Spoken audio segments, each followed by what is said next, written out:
Israel não é o primeiro país que a gente pensa quando fala em futebol. E talvez você nem soubesse que o país tem futebol feminino, mas essa é uma modalidade que está crescendo no mundo inteiro. Israel tem sua Liga Nacional de Futebol Feminino e atrai até mesmo jogadoras sul-americanas para serem reforços para as equipes locais, coisa que eu também não sabia, vou saber aprender junto com você nesse episódio. E esse é o nosso tema de hoje, então, aqui no E Eu Com Isso, podcast do Instituto Brasil-Israel. Eu sou a Amanda Hatzira, pesquisadora de temas políticos e judaicos. E eu sou Anita Efraim, sou jornalista e, como talvez você já saiba, fanática por futebol. Hoje o nosso programa vai ser um pouco diferente, ele vai ser dividido em duas partes, com duas jogadoras de vivências bem diferentes. Primeiro, a gente vai conversar com a Kelly Santana, jogadora do Hapoel Beersheva, ex-jogadora do Santos Futebol Clube e também do Flamengo. É uma mulher brasileira que não é judia, ela vai contar sobre essa questão religiosa também.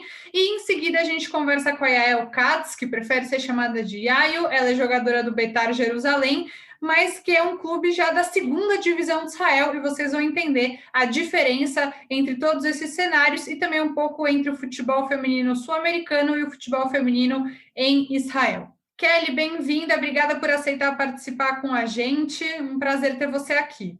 Bom, Kelly, eu queria começar pedindo para você contar um pouco para a gente como que você chegou em Israel para jogar futebol, como que começou essa sua história lá? Lá no time que eu estava, o Hapoel Beersheva, tem uma brasileira que chama Letícia, e eu tinha jogado com ela em 2015, e em novembro do ano passado ela tinha comentado comigo que o time dela estava precisando de atleta, das estrangeiras, se eu tinha interesse.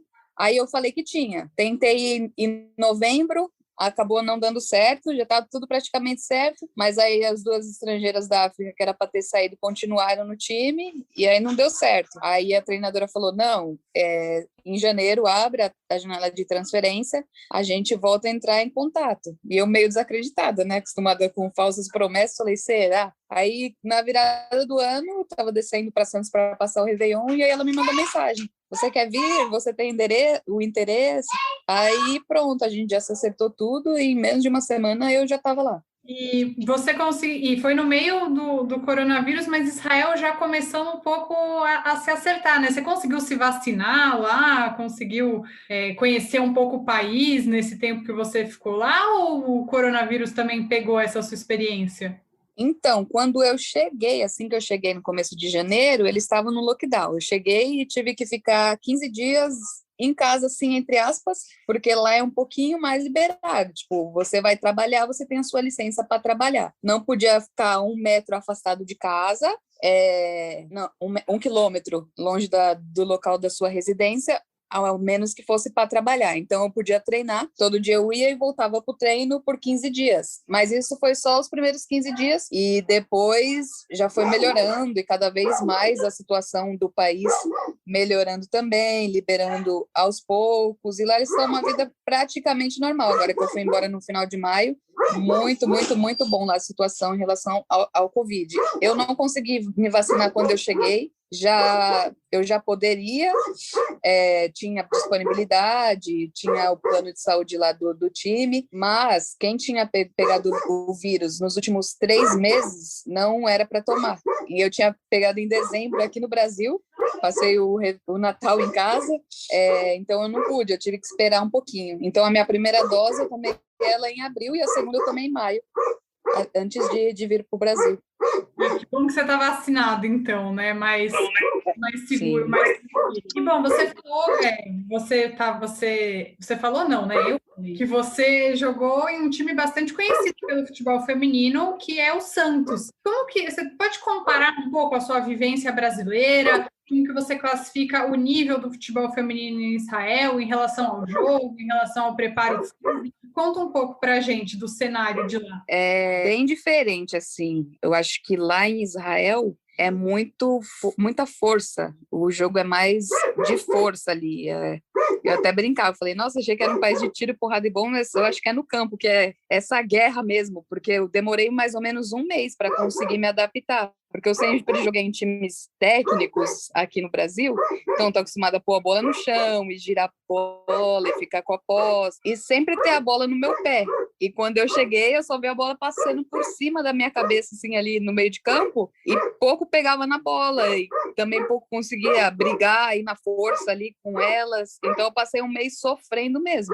Aí depois desse mês que eu consegui entender melhor como que é o jogo, entrar no ritmo delas, entrar nessa parte física mesmo, de força, de antecipar, de brigar ali no corpo, de ganhar as bolas, de dar mais bola esticada para as meninas do que tocar a bola e esperar que eu vou receber de novo para virar. Então a adaptação eu demorei um mês. Isso foi um pouco difícil para mim, até achei, vixe, aqui não vou conseguir jogar. Mas depois de um mês eu consegui me adaptar. Legal. E falando em adaptação, né, queria também saber da sua adaptação no país. Eu já conversei com algumas meninas que jogaram um tempo na China e elas falavam que era muito difícil a questão da alimentação, por exemplo. Como que foi para você a diferença de cultura, língua, comida, até mesmo a questão da religião, né? É óbvio, né? Eu tenho um monte de gente. Beersheba não é uma cidade religiosa, mas é uma cidade que acaba sendo permeada, é um país que acaba sendo permeado pela religião também. Como que foi essa questão mais cultural? Foi difícil para você? Então, eu sempre tive medo de sair do país exatamente por essas questões, assim. Pensava, será que eu vou me acostumar? Nunca tinha ficado tanto tempo longe de casa, apesar de não morar em casa desde os 17, mas sempre morei em Santos, morei um tempinho curto em Araraquara, um tempinho curto no Rio de Janeiro, mas bati o desespero, eu voltava para casa, que eram algumas horas, pegava voo, pegava ônibus, carro, já estava em casa. Então eu sempre tive esse medo, mas em questão de alimentação, a gente cozinhava, eu morava com essa brasileira que eu falei que chama Letícia, que tinha jogado comigo no Santos, e uma menina da Costa Rica chamada Michele. Então a gente cozinhava e tinha praticamente tudo que eu como aqui no Brasil. Eu sentia muita falta do café, porque o café lá, você coloca na água, só que não é um café solúvel igual aqui do Brasil, que você põe na água, ele fica ali gostosinho, cremosinho, você toma. Você toma um café junto com a borra, com tudo. Então foi um pouquinho difícil para acostumar, e eu senti falta, muita falta. Foi o que eu mais senti falta, nem foi da comida em si. E o feijão, não tem o feijão preto, ou feijão normal, carioca, que a gente chama de carioca. Lá só tem o feijão preto, mas ainda assim tudo bem. E eu costumo fazer aqui no Brasil feijão com bacon e linguiça calabresa, só que eles não comem porco. Aí foi possível. Aí eu pensei, como que eu vou temperar esse feijão? E aí a gente achou lá, tem mercado russo, e eles vendem. Tipo, é um olho da cara, uma facada no peito, se a gente transferir para nossa moeda, o real, um pedacinho de bacon pequeno mesmo, tamanho assim dos meus dedos, e 2 linguiças calabresas, cerca de R$ 170. Mas era o jeito, então eu comprava. Então eu não sofri muito em relação à alimentação, deu para comer direitinho, me virar bem. Elas eram bem receptivas, muito. Parecia que eu estava no Brasil, de verdade, assim mesmo, muito boazinhas, prestativas, pessoal, o presidente do clube, os próprios israelenses, era muito tranquilo, muito tranquilo. Eu me sentia em casa, me sentia como se estivesse aqui. O hebraico é muito difícil, hebraico fiz alguns dias, algumas aulas online. Eu tive até a oportunidade de fazer uma entrevista com a professora Miriam, que ela faz esse curso, né? Ela dá esse curso online. Eu aprendi muito básico do dia a dia e a linguagem do futebol. Eu não sei falar, não falo muito, eu falo orientando ela, mas se eu chegar para treinar e ele mandar olhar as amiguinhas, ver como que elas estavam para fazer igual também, mas depois eu entendo. Isso é inexplicável, assim, muito legal. A nossa capacidade de adaptação e de entendimento. Religião era uma coisa que eu tinha muita curiosidade. Eu sempre, desde 2011, eu tinha vontade de ir lá conhecer Israel. Eu assistia os documentários e via os lugares que Jesus andou e eu pensava, nossa, eu queria muito ir nesse lugar. Então, quando eu tive a oportunidade de ir, Deus me deu a oportunidade de realizar 2 sonhos ao mesmo tempo. E nos últimos anos eu tinha o desejo de jogar fora. Tipo, 10 anos atrás, 12 anos atrás, eu já tive a oportunidade de ir para outros países. mas eu não queria, porque eu sou apaixonada pela cidade de Santos, pelo time, então eu ficava ali na minha zona de conforto e nunca saí. Aí de uns 5, 6 anos para cá, eu tinha um desejo de sair, poder conhecer outra cultura, outro lugar, mas eu nunca imaginei que seriam esses dois sonhos ao mesmo tempo. Inclusive, eu quase parei. No final de 2019, eu cheguei a pensar em me aposentar, parar já, migrar para a área de gestão, que eu gosto bastante. E quase parei mesmo. Eu não parei porque minha mãe é doida no futebol e chorou muito quando eu contei para ela. E eu comecei a repensar, e aí surgiu a oportunidade de ir para o Flamengo receber a proposta, e aí eu continuei. E antes de acabar o contrato com o Flamengo, eu reincidi para poder ir para Israel, realizar dois sonhos ao mesmo tempo. Tipo, que eu tinha esquecido, mas Deus não, ele tem memória e me deu a oportunidade de viver esse sonho. E eu tinha muita curiosidade, assim, questão da religião. E só aproveitando, Kelly, só aproveitando que você entrou nesse, né, no assunto religião, aprofunda um pouco mais sobre como essa questão da religião para você, né, o que significou estar aí, considerando, enfim, a sua fé, como você aparenta ter.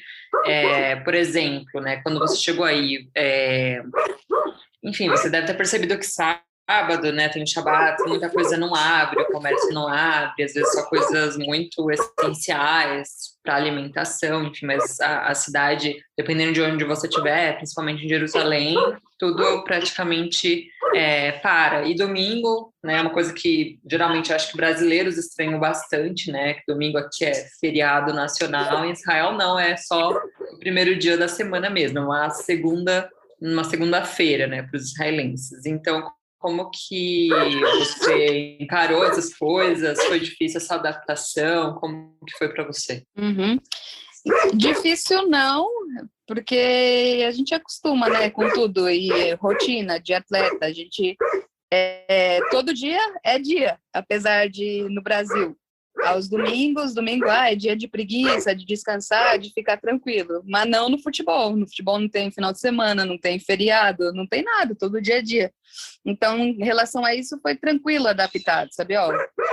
A programação da semana é essa, então pronto, fui adaptando ali semanalmente e ficou tudo bem. Mas é super curioso a questão do Shabat deles, realmente não fazerem nada, e o dia não começar no dia, né? Tipo, o dia não começa de manhã, a gente aqui amanheceu, vamos viver um novo dia. Eles se baseiam pela lua, tipo, muita coisa legal, bem curiosa, de não fazer realmente nada, não trabalhar. E aí muda de religião para religião. Tem gente que faz sim, que cozinha assim, mas tem gente que não acende nem a luz, não pode acender nem a luz, não pode nem apertar o botão do elevador. As meninas, a Sandrinha e a Ruda, que moravam em outra cidade, elas moravam em um apartamento mais alto que eu morava, então tinha, quando era sexta, sábado, tinha um elevador normal que ficava ali paradinho, aí tinha o outro elevador que era exatamente do Shabbat, que ele parava em todos os andares, ele já era automático, todos os andares apertados. Você entrava, aí, tipo, coitado de quem morava no 15º, porque entrava e parava no primeiro, parava no segundo, parava no terceiro, parava no quarto, porque realmente eles não trabalham, não fazem nada, não se mexem. Então, bem interessante, assim, essa parte cultural. E eu confesso que, tipo, não vou nem falar no passado que eu tinha muita curiosidade. Eu tenho, e podendo vivenciar, podendo conviver, me dá mais curiosidade ainda para saber toda a mistura, toda a religiosidade, porque não é só um tipo de religião que tem lá, tem muçulmano, tem os ortodoxos, tem uma mistura, e eu gostaria de entender muito o que cada um faz, o que cada um acredita, o que cada um pensa. O que eu acho muito curioso, assim, a grande maioria deles não acreditar em Jesus, e é um país que Jesus foi, que Jesus pisou, que esteve entre eles, e para eles Jesus é uma pessoa comum, uma pessoa normal, no máximo um profeta que fazia Deus. Então eu tenho muita curiosidade ainda de estudar mais, de me aprofundar mais e entender mais, assim. Eu sei que eles seguem bastante o Antigo Testamento, a questão das festas, exatamente ali como está no Antigo Testamento. Isso eu achei muito legal deles conhecerem, mas mais religiosidade, assim, do que caminhar com o próprio Deus, da maneira que eu acho certo, que eu leio na Bíblia, não que seja a verdade absoluta, mas a verdade que eu acredito e prego e quero que outras pessoas possam entender aquilo que eu entendo. Então, eu acho muito, muito, muito interessante. E você até citou, né, algumas outras meninas que jogam em outros times, a Sandrinha e a Carol, que jogam no Kiryat Gat, por exemplo. Você falou também que no seu time, no Apoel Beersheva, tinha outras jogadoras brasileiras além de você. O que você acha que leva outras jogadoras a saírem do Brasil para terem essa vivência no futebol israelense? E já te perguntar do nível da liga, assim, como que você sentiu o nível da liga israelense, se é bem competitiva, se é difícil, da vivência que você teve também no Brasil? Uhum. Talvez a parte financeira, né? Porque lá a moeda que é o NIS, shekel, é valorizada. Então, você convertendo de lá para cá, fica um valor alto ali, próximo ao dólar. Para mim, para Sam, para Ruda, essa questão religiosa também conta muito, porque eu, por exemplo, eu pagaria para passar 5, 6 meses lá tranquilamente, que é um sonho, eu queria muito conhecer. Então, eu poder ir, receber, jogar, fazer tudo que eu amo num lugar só, tipo, para mim, tô super no lucro, tô ganhando muito. Então, quem tem essa curiosidade, essa parte religiosa, essa vontade de conhecer, então é muito a cultura e essa parte também financeira, que eu achei assim, não sei se eu digo absurdo, se eu digo interessante, se eu digo legal para eles de valorização, porque aqui no Brasil, nosso salário mínimo na nossa moeda local é 1.000 e pouquinho. E lá um salário mínimo é 5.000 na moeda de lá. Se converter para cá, dá 9.000 e pouquinho. Então, essa parte financeira conta bastante também. Então, a parte financeira, a cultura, desejo de conhecer o país, para quem sabe exatamente como que é, porque quem não conhece, muita gente fala assim, até minha própria irmã mais velha, que eu tenho 2, mas vai fazer o que lá? Só tem bomba, só tem guerra, não sabe como que é. Aí quando eu expliquei, falou, nossa, mas aconteceu isso tudo lá mesmo. Então, quem conhece tem a curiosidade e a vontade de ir. É muito legal você trazer esse ponto, assim, porque é bem isso, né? A gente às vezes se deixa levar muito pelo noticiário que chega, o que aparece, que tem mais destaque na mídia, acaba sendo mais o conflito, né? E a gente perde toda a diversidade, a pluralidade, a riqueza cultural, né, da região de Israel, enfim.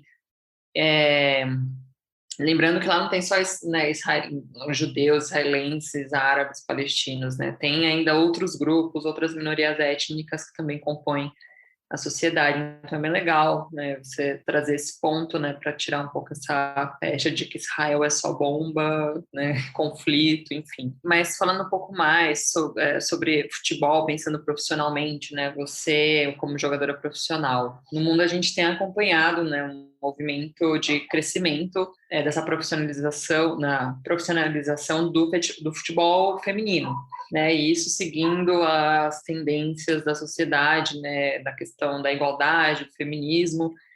Então, tudo acaba se adaptando a esse movimento, né, que vem crescendo. Eu queria saber de você, pessoalmente, como você vê esse avanço da modalidade, né, do futebol feminino, de acordo com suas experiências, o que você observa no mundo. Eu fico feliz na quantidade de times que a gente pode ver, principalmente os times de camisa, investindo esse crescimento, vendo as meninas que jogavam fora agora querendo estar no Brasil, querendo jogar campeonato brasileiro, os próprios estaduais. Então eu fico feliz com a parte financeira, pode estar longe do ideal, comparando com o salário masculino, é uma diferença absurda ainda, mas quando eu comecei, aí é que revela a minha idade, né? Mas quando eu comecei há mais de 20 anos atrás, tipo, a gente nem imaginava. Então, eu vendo de 20 anos atrás para o que é hoje, eu fico muito feliz, embora, como eu acabei de dizer, ainda esteja muito longe da realidade, mas isso me dá esperança de sonhar e querer melhorias para minha sobrinha, por exemplo, que tem 6 anos de idade hoje e é apaixonada pelo futebol E eu saber que hoje ela tem a oportunidade de participar de um projeto que só tem meninas da idade dela. Tipo, imagina na minha época, muito raro. Eu tive sorte de, na minha base, quando era pequena, com 11 anos eu já estava no Clube Atlético Juventus, que era praticamente um único, se não fosse um dos únicos, sei lá, talvez tivesse mais 2, 3, com a estrutura, com treinamento da forma que era, de base ali mesmo, de fundamento, de disciplina, da maneira que eu tive essa oportunidade, isso com 11, 12 anos, e hoje ver minha sobrinha com 6, 7, ela joga com os meninos também, ela treina na Escolinha do Falcão, que é com os meninos, mas saber que já tem um centro olímpico para ela ir ali e começar, saber que tem projetos de futsal em Santo André, para ela também, se ela quiser, ela fazer parte. Então, isso me deixa feliz. Eu trabalho com a base, o trabalho da seleção, me anima muito. Não vou dizer que eu sou suspeita a falar por ser amiga da Pelé, porque todo mundo sabe a oportunidade, a profissional que ela é. Então, ver a Pelé ali dentro da CBF, saber tudo que ela fez dentro da Federação Paulista, toda a mudança, e ter a esperança de que na CBF também vai crescer os campeonatos, saber que regionalizado, querer ter torneio Rio São Paulo, enfim, eu fico muito, muito feliz. Ainda que eu não aproveite muito, eu já estou com 33 que eu fiz esse mês. Estou com 34 anos, posso não pegar ali profissionalmente jogando, mas para as gerações futuras. Isso me deixa bem animada. É interessante ela trazer isso, porque sempre faltou muita referência, né? Eu sou mãe de uma menina de 1 ano e meio agora, a Maia, e eu vejo como ela, né, tem muito mais contato, né, com o esporte mesmo tão cedo. Então, ela adora acompanhar jogos de futebol, ela adora brincar de bola, e era uma coisa que eu era completamente desestimulada quando eu era pequena, né, apesar de demonstrar interesse, né, ao contrário da Anitta, mas tinha muito essa coisa, né, do estereótipo de gênero, e isso foi muito podado em mim. E ela hoje, eu acho muito legal que né, que haja mais referências, né, que existam mais referências dentro do futebol feminino para que as meninas, inclusive, queiram jogar, queiram fazer parte ativamente, assim, do esporte. Sim, até isso que você falou em relação aos pais, tipo, a minha época, minha mãe, ela sempre me apoiou, sempre, sempre, minha fã número 1, de quando eu era mais nova, eu tinha vontade de derrubar ela na arquibancada de tanto que ela gritava para mim, eu morria de vergonha. E meu pai já não quero, não vai jogar, não é para mulher, de jeito nenhum, e ficava bravo, tipo, ele foi começar a apoiar quando eu vesti a camisa do Santos, que é o time do coração dele, e a seleção de base. Ai, minha filha é jogadora. Mas fora isso, não apoiava. E hoje, tipo, a minha sobrinha que tem 6 anos, tem a própria tia, né, que fica uma corujona, a minha mãe, que é a avó dela, e os pais que super apoiam, o pai, a mãe, onde tem que levar, leva, o que tem que fazer, faz, onde tem que se inscrever, se inscreve, porque já está realmente mais natural, as pessoas estão vendo, e podem ver e podem se inspirar, e tem a própria marca, tem as meninas todas, a seleção, minha sobrinha é doida na Tamires, e veio Tamires, então acho muito legal, muito legal. E a última coisa que eu queria te perguntar, você falando dessas referências, em Israel as pessoas conhecem, elas sabem quem é a Marta, elas sabem quem é a Cristiane, a Formiga, ou não tem tanto esse conhecimento? Não sabem, eu fiquei besta, eu fiquei doida, porque você fala de Neymar e todo mundo, ai, Neymar, e eu falava que eu cresci com ele na base do Santos, falei que ele nem era atacante, que ele era meia, que jogava contra, que brincava, e mostrei os eventos dele lá no instituto dele, e elas ficavam, meu Deus, como conhece o Neymar? A Marta, ela me considera como filha, tá? Marta, mas quem é Marta? Como assim quem é Marta? Você não sabe quem é Marta. Elas não sabem. Não sabem. E elas não têm muita noção também de como que é o futebol brasileiro. Elas não sabem. Legal, Kelly, obrigada pelo seu tempo, pela sua oportunidade, pela oportunidade de a gente conversar com você. Boa sorte nos próximos passos da sua carreira. E é isso, volte sempre. Eu que agradeço vocês de poder estar falando um pouquinho de lá, poder estar levando para outras pessoas, né, que não conhecem como que é Israel, como que é a cultura. Espero que dê uma clareada na mente das pessoas. Muito legal, Kelly. Foi um prazer, mesmo falando rapidinho aqui, né, quase no final, mas gostei muito de te ouvir e espero ouvir falar futuramente da sua sobrinha aí, que acho que tem um ótimo exemplo e provavelmente vai seguir nesse esporte. Então é isso aí. Obrigada. Até a próxima. Bom, agora a gente vai conversar com a Yael Katz. Ela também, como a gente falou no começo, ela também é jogadora, mas uma vivência bem diferente da Kelly. Ela fez Aliá, ela tem outro trabalho em Israel. Yael, obrigada por aceitar. E ela é argentina, então vocês vão ouvir aí um pouquinho de portunhol, mas tudo bem. Yael, muito obrigada por aceitar falar com a gente. Muito obrigado a vocês que chamaram. Desde agora, meu desculpa por meu português, mas vou tentar. Muito prazer, bem-vinda. Obrigada por aceitar o convite. E acho que dá para a gente começar você respondendo como que você foi parar em Israel, por que você saiu da Argentina para jogar em Israel, como surgiu essa oportunidade. Você, diferentemente da Kelly, é judia. E conta um pouco da sua experiência, como você foi parar aí. Então, eu fiz programa de ano cá no Israel, depois de que eu finalizei o colégio secundário, a escola. Eu morei aqui, eu conheci a cidade, eu fiz muitos amigos e gentes. Isso foi em 2014. Eu voltei para a Argentina, eu estudei na universidade, economia, e quando eu finalizei a carreira na Argentina, eu decidi que eu queria fazer aliá. Eu venha pensando nisso faz muito tempo. Eu cheguei e a primeira coisa que eu fiz é estudar hebraico, mas também buscar um equipo de futebol, pero principalmente porque para mim é muito importante também a parte social do futebol. Eu acho que meus equipos de futebol ao longo de minha vida foram como família. Então, eu achava que eu queria muito encontrar marco assim, também acá no Israel.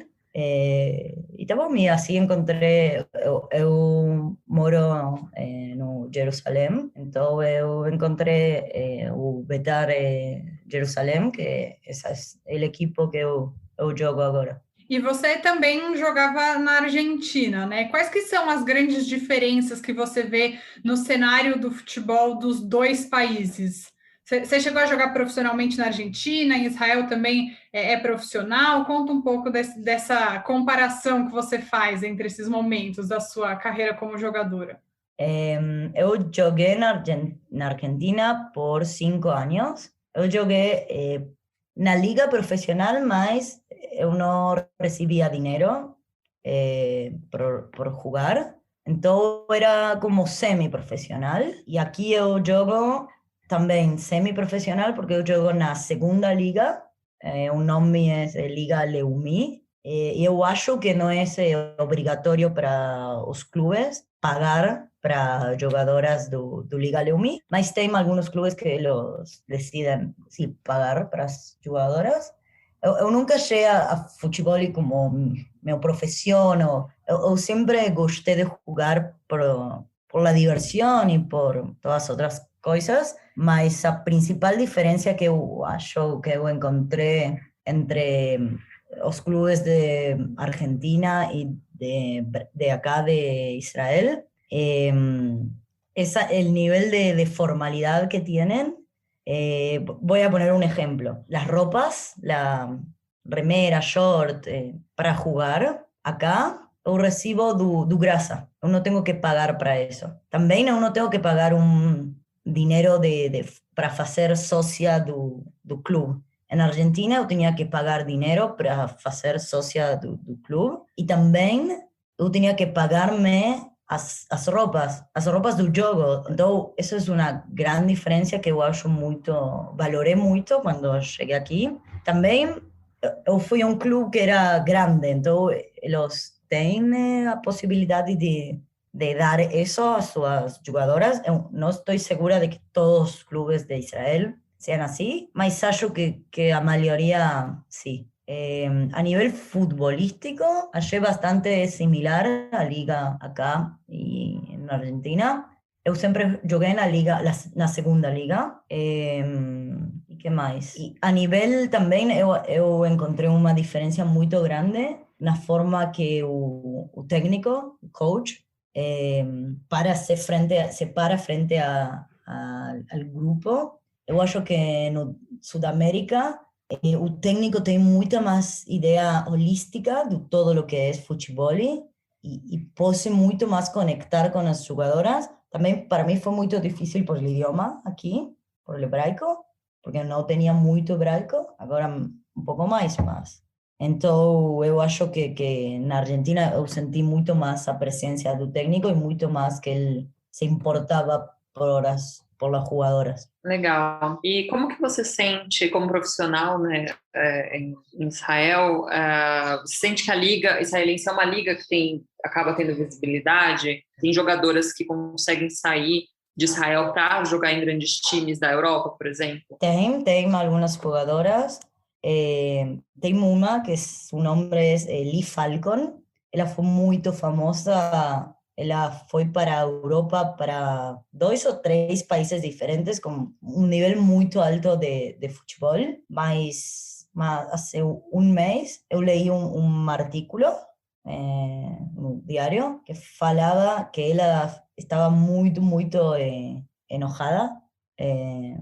Fala enojada, con misma palavra, muito puta, mas ficou muito brava. Muito brava, porque não, a Liga de Israel não tinha ella em conta como a Liga de hombres. Isso tem em todo o mundo, que o salário ou o dinheiro que recebe um homem é muito mais alto que o dinheiro que recebe uma mulher. E ela é muito boa jogadora e seguro que ela voltou a jogar aqui no Israel. E ela seguro que recebia menos dinheiro que um menino que estava jogando na segunda liga acá em Israel e nunca saiu para a Europa. E ela foi a falar com a liga e a tentar fazer coisas para que também a liga de feminino cresça, mas aqui em Israel fala Rosh Katan, como cabeça pequena,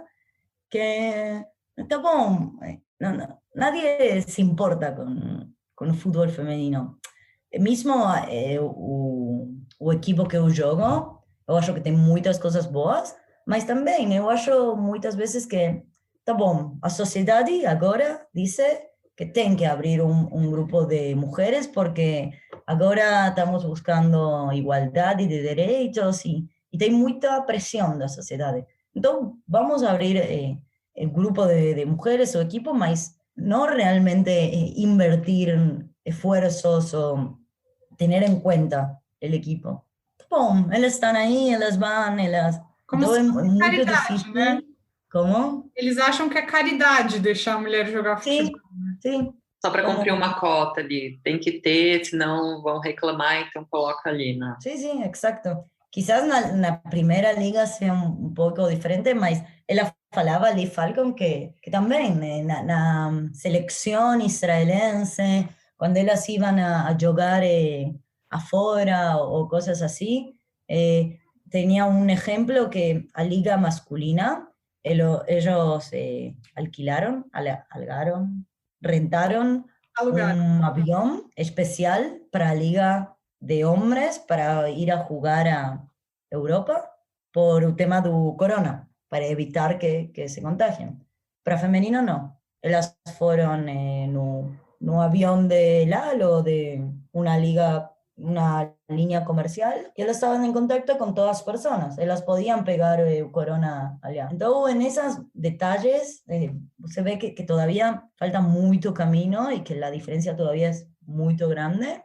Mas sim, tem muitas jogadoras muito boas que elas vão para a Europa para jogar. O que você acompanha, bom, você falou, você joga na segunda liga, né, o equivalente que a gente fala segunda divisão, mas como você conhece um pouco mais a realidade dessa primeira divisão? Tem jogadoras que conseguem viver jogando futebol? É possível essa ser a profissão? Para que vocês não estão vendo as imagens, mas a Yayo já está fazendo o que mais ou menos com a cabeça. E aí já vou emendar a próxima pergunta. Você, além de ser jogadora, dá aulas, né? Para quem conhece, trabalha no Mahon Le Madrihim. Como que você concilia a sua vida, já que não é tão possível assim viver só disso? E, desculpa, antes de você falar, a gente acabou de... Olha que loucura, a gente acabou de ouvir a Kelly falando que para ela o salário era está super alto, e a Yaya falando para a gente que é difícil viver só disso, né? Que diferença. Wow. También yo acho que si comparamos con lo que una jugadora puede llegar a ganar en Argentina o en Brasil, puede ser que o que pasa acá principalmente en Israel es que el valor da moneda sirve. Si yo gano no fin de mes 4.000 shekalim, yo sé que yo voy a poder pagar as coisas porque os preços, eu não sei como está na inflação no Brasil, mas eu acho, não como Argentina, mas tem inflação. Acá no Israel tem muito baixa, então nunca passa isso de que não posso pagar no fim de mês algo. E uma jogadora da liga da primeira, eu acho que varia muito. Justo o fim de semana eu me encontrei com uma amiga que ela jogava na primeira divisão, y ella falou que un salario puede estar entre 5.000, 6.000, 7.000 shekalim. Y para dar una referencia, un alquiler en Tel Aviv, que es una ciudad cara, o alrededores, puede estar entre 2.500, 3.500 shekalim. En todo, una jugadora que gana muy bien, a mitad de su sueldo se va para un alquiler. Entonces, yo acho que posso vivir, mas não tenho uma vida de jogador masculino de futebol, sendo mulher e jogando futebol. E a segunda pergunta, como eu me veo no futuro, a verdade é que sim, agora eu trabalho no Majón de Madrid, mas dando classes e com jovens do Sudamérica que vêm para cá para fazer o programa de ano, mas agora em agosto termina o semestre e eu vou a morar no Tel Aviv, eu vou deixar de trabalhar em Majón. Majón foi só tempo, então eu já busquei um equipo de futebol para ir para allá e trabalho eu estudei economia, então eu quero começar a trabalhar disso, mas eu acho que de volta, eu volto para que para mim o futebol é família, é grupo, é contenção também. Estou lejos de minha família, então eu miro muito mais o futebol desse lado. Eu queria que você falasse um pouco, porque assim, quando a Anitta trouxe essa ideia, né, de falar sobre futebol feminino em Israel, que tem uma por si só muito interessante, eu não imaginava, por exemplo, que houvesse brasileiras jogando em times israelenses, enfim, ou mulheres da América do Sul em times, né, de expressão em Israel. E eu queria que você contasse suas impressões. Você percebe que tem muitas, né, meninas de fora, muitas estrangeiras jogando nos times israelenses. Como que você percebe a chegada de pessoas que não têm nada a ver? Por exemplo, a Kelly chegou já, enfim, com outras expectativas, mas como vocês acolhem essas meninas que não sabem muito da cultura, que vêm de outros países totalmente diferentes? Como que você vê essa mistura? Em primeiro lugar, tem muitas meninas que jogam futebol, que elas não são de Israel. No meu equipo, no Betar, tem pessoas dos Estados Unidos, da Inglaterra, da Austrália. Então, 1/3 do equipo não são meninas israelenses. E em muitos equipos eu escutei que tem meninas que a vezes falam em inglês no meio do jogo. Então, tem, mas no meu equipo, todas as meninas que vieram eram judias. Então, também tem esse outro lado que faz mais fácil todo o tema da integração e da vivência acá. Mas eu conozco, tenho uma amiga da Argentina, que ela jogava en el team River, y ella vino para unas macabiadas. Ella no tenía contacto con la comunidad judía, solo fue a jugar en las macabiadas, y en las macabiadas olharon para ella y dijeron que era muy boa, y la trajeron para jugar acá en la Universidad de Tel Aviv, que tiene un team que está en la primera liga. Y ella vivió la experiencia, ella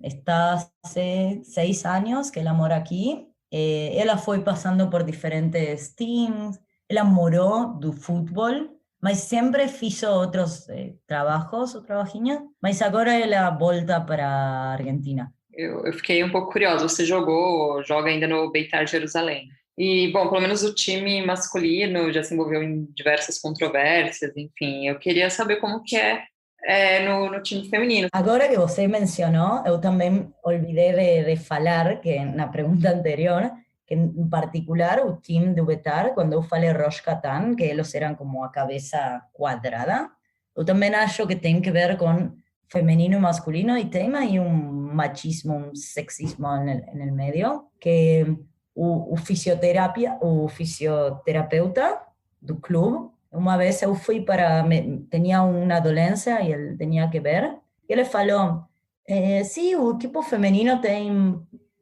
uma temporada más y seguro que los cierran, porque no tem más fuerza, as meninas não vêm, não tem... no treinamento tem 10, 12, não tem plantel do 30, mas em lugar de falar isso, o clube pode invertir, pode pensar por que as meninas não vêm, elas estão deixando muitas coisas de sua vida, invirtiendo tempo em ir a treinar e elas não recebem nada. Então, desse lado, eu acho que o clube todavía tem muito para melhorar.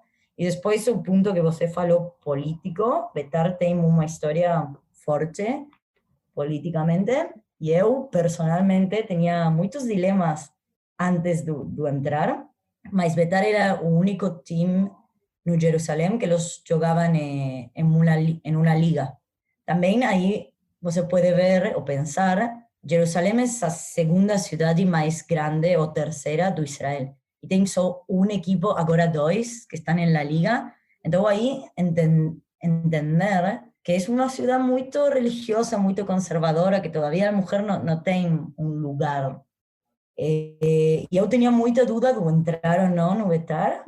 Yo fui para probar. Y la verdad es que a lo largo de toda la temporada, un año, yo me di cuenta que o time femenino é como oasis no meio do deserto do Betar, muito diferente.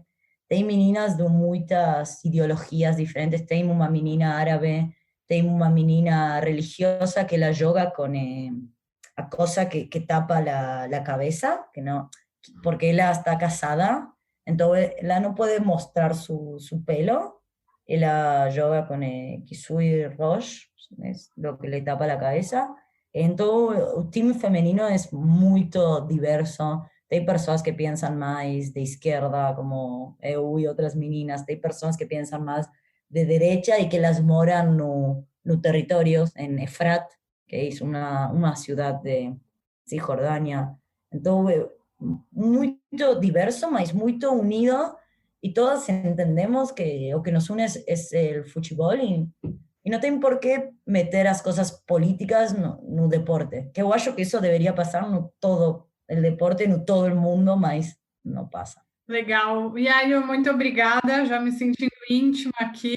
Muito obrigada pela oportunidade de conversar com você. Acho que hoje a gente teve duas visões bem diferentes do que é o futebol feminino em Israel, né? Uma mulher brasileira que teve a experiência de jogar aí, uma mulher argentina que fez aliar e procurou um time de futebol para jogar porque ama o esporte, e mostra para a gente como o futebol feminino ele ainda é tão menosprezado, né, no cenário. Imagino, como você falou, essa questão religiosa com certeza acaba influenciando também. Enfim, quero agradecer demais a sua participação e volte sempre. Boa sorte no seu próximo clube também. Muchas gracias a ustedes por la invitación, obrigada e prazer. Muito legal, adorei falar com você, te conhecer e desejo muito sucesso, nova vida em Tel Aviv, novo trabalho, novo clube. E esperamos saber de você também. Oi, pessoal! Aqui é a Malca, te trazendo as notícias do mundo judaico dessa semana. A primeira notícia é sobre o coronavírus. A curva de contágio em Israel voltou a aumentar após a chegada da variante Delta no país. Quando tudo já parecia estar resolvido em relação à pandemia, Israel voltou a ter mais de 200 casos por dia e reinstituiu seu comitê de combate à doença. A situação fez com que Israel novamente adiasse sua abertura a turistas. Então, mesmo vacinado, a gente vai ter que esperar um pouquinho mais para ir para Israel. O primeiro-ministro, Naftali Bennett, anunciou que a solução vai ser vacinar mais jovens a partir de agora, para evitar voltar com maiores restrições. Eu já contei pra vocês o que é Kiryas Joel, que é uma cidade em Nova York. Agora ela é chamada de Palm Tree. É uma cidade fundada para a população ultra-ortodoxa da comunidade Satmar, que é uma das linhas mais restritas entre os Haredim. É um espaço que fala apenas Yiddish, tem suas próprias sinagogas, seu próprio sistema administrativo, então ambulâncias, polícia, e sempre baseado todos esses sistemas dentro da lei judaica. Deixando isso de lado, tá? Dando esse exemplo para vocês, agora estão construindo uma comunidade nos mesmos moldes lá no México. Essa é a primeira cidade desse tipo na América Latina e vai ser a mais ou menos 100 quilômetros da cidade do México. O espaço vai contar com sinagogas, uma yeshivá, um mercado kasher e até um ginásio de esportes. Estão esperando atrair mais ou menos 120 famílias até 2024. Ontem, terça-feira, o ministro das Relações Exteriores de Israel, Yair Lapid, participou da abertura da embaixada israelense em Abu Dhabi, inédito isso, nos Emirados Árabes. Além da embaixada, também vai haver um consulado em Dubai.